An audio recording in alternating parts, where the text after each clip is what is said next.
এভাবেই বস্তায় বস্তায় পেঁয়াজ নদীতে ফেলে দিচ্ছেন এক কৃষক। অস্বাভাবিক এই দৃশ্য দেখে হতবাক স্থানীয়রা। কিন্তু কি এমন ঘটেছে যে পরিশ্রমের ফসল নিজের হাতেই নদীতে ভাসিয়ে দিতে হচ্ছে তাকে?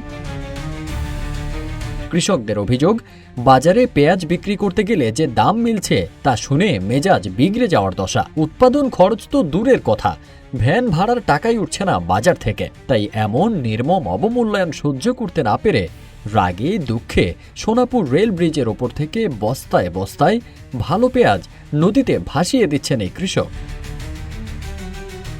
নদীর জলে কেবল পেঁয়াজ ভাসছে না, ভাসছে কৃষকের বেঁচে থাকার স্বপ্ন।